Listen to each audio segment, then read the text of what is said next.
exercice classique sur la continuité. Il se présente comme ça, on nous présente une fonction, on étudie cette fonction, on justifie qu'il y a un ou plusieurs antécédents d'une certaine valeur, et surtout ensuite on trouve une valeur approchée de ces antécédents à l'aide de la calculatrice. Cet exercice, je l'ai pris dans le manuel Déclic de chez Hachette. Allez, c'est parti. Et l'exercice, le voilà. Dans une usine, suite à un accident industriel, un gaz se répand dans un local. On sait qu'au-delà de 6 minutes, il n'y a pratiquement plus de gaz dans l'air.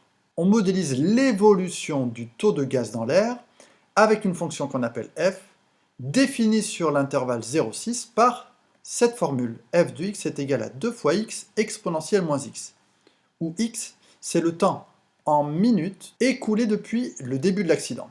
Et f de x, c'est le taux de gaz dans l'air qui s'exprime en parties par million, ppm. Alors, plusieurs questions. D'abord, déterminer le tableau de variation de la fonction f sur l'intervalle 0,6. Ensuite, on va montrer que l'équation f de x est égale à 0,65. Elle admet deux solutions, x1 et x2 sur 0,6. On donnera ensuite une valeur approchée de chacune de ces solutions à 0,1 minute près. Et ensuite, application, c'est-à-dire on considère que le gaz a un effet irritant pour l'organisme si le taux dépasse 0,65 ppm pendant plus d'une minute. 0,65, on l'a là. Hein. Est-ce que le personnel de l'usine a été affecté par la fuite de gaz selon ce critère? Allez, déterminons le tableau de variation de la fonction sur l'intervalle 0,6. Comme toujours, DSV. Je dérive, ensuite, signe de la dérivée, puis j'en déduis les variations de ma fonction. Ma fonction a pour expression 2x exponentielle moins x, c'est de la forme u fois v. J'ai bien une expression avec du x qui multiplie une autre expression avec du x. Avec u de x est égal à 2x, et v de x est égal à exponentielle de moins x. La dérivée de 2x, c'est 2, et la dérivée de e de moins x, attention, rappelez-vous, c'est moins, puisque j'ai la dérivée de moins x, c'est moins 1, moins exponentielle de moins x. Je tire ma diagonale, et la formule, ça sera donc u'v, cette diagonale, plus l'autre, v'u.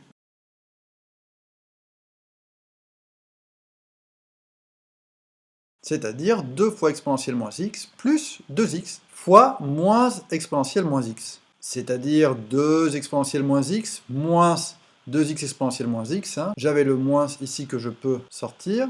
Et comme je veux étudier le signe de f' de x, je vais essayer de factoriser un maximum. Ici, je peux factoriser déjà par exponentielle moins x. Je le mets en facteur. Il multiplie quoi? Il multiplie 2 moins 2x. Et j'ai ma dérivée sur 0,6. Je n'ai plus qu'à faire le tableau de signe de cette dérivée, et ensuite, j'en déduirai le tableau de variation. La première ligne est très simple. Un exponentiel, c'est toujours positif. La deuxième ligne n'est pas très compliquée. Ceci est une fonction affine.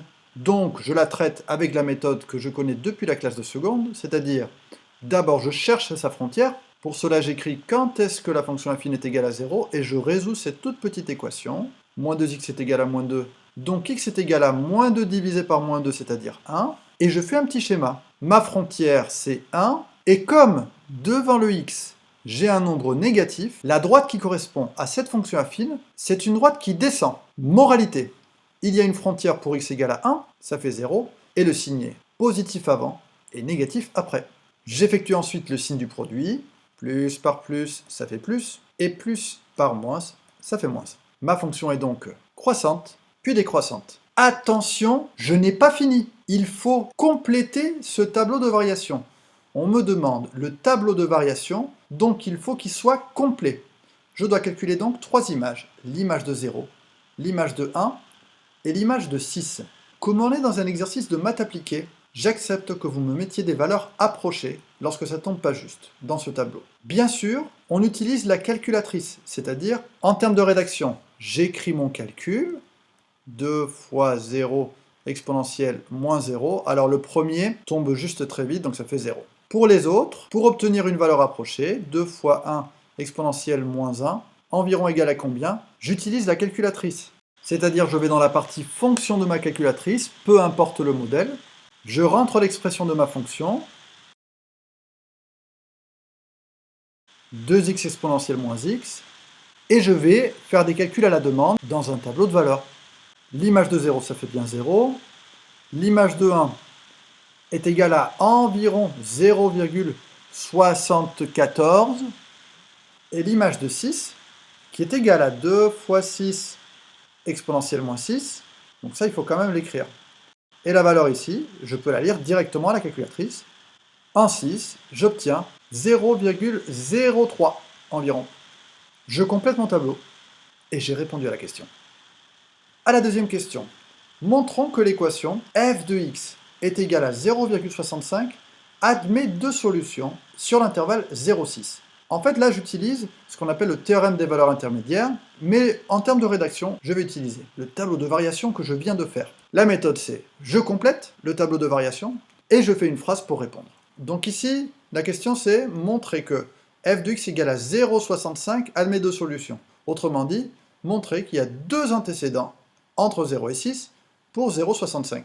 Eh bien, c'est bien vrai. Regardez, je démarre à 0 pour l'image, je monte jusqu'à 0,74, et je redescends jusqu'à 0,03 environ.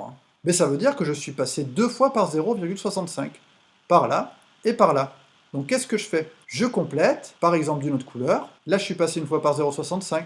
Et là aussi. Pourquoi? Parce que, puisque j'ai fait des flèches, elles marquent que ma fonction, elle est continue. Et si on va de 0 jusqu'à 0,74 environ, sans lever le crayon et en ne faisant que montant, je vais passer par 0,65 une fois. Et puis une autre par ici. Je finis de compléter mon tableau. Le premier antécédent de 0,65, je l'appelle x1. Le deuxième, je l'appelle x2. Je n'ai plus qu'à faire ma phrase pour répondre.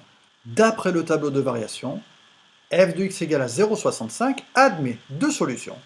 x1 sur 0,1, oui, x1 est bien compris entre 0 et 1, et x2 sur 1,6. Et oui, x2 est compris entre 1 et 6. Donc, deux solutions en tout.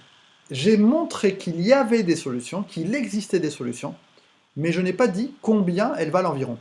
C'est le but de la prochaine question. Donnons une valeur approchée de chaque solution à 0,1 minute près.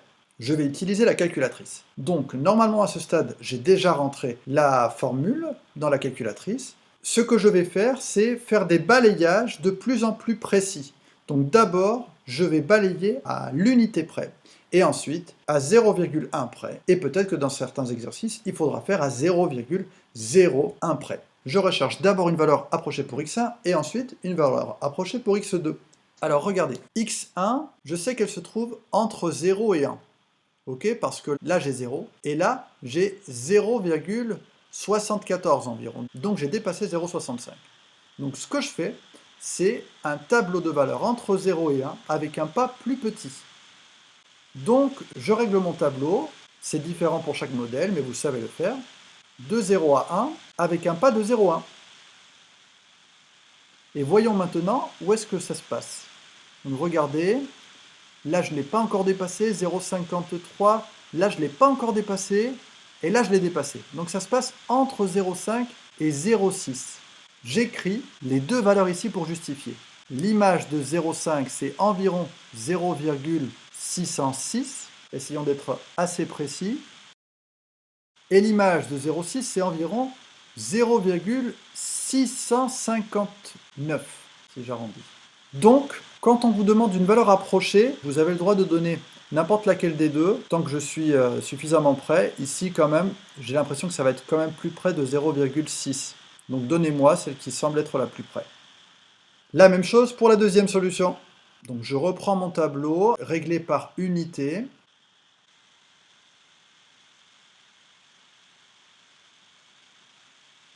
Donc ça se passe où? Ça se passe entre 1 et 2. Regardez, là je suis à 0,74 et là je suis à 0,54. Je fais un tableau plus précis entre 1 et 2. Donc entre 1 et 2, avec un pas de 0,1. Voyons où est-ce que ça se passe, où est-ce que je passe en dessous des 0,65. Là c'est pas encore bon, c'est pas encore bon. C'est pas encore bon. Là, donc c'est entre 1,5 et 1,6. Je mets les valeurs approchées. Donc l'image de 1,5 c'est environ 0,669.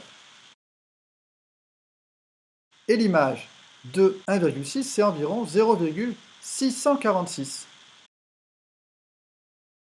Celle qui semble la plus près des deux, c'est celle-ci. On essaye de donner celle qui est le plus près.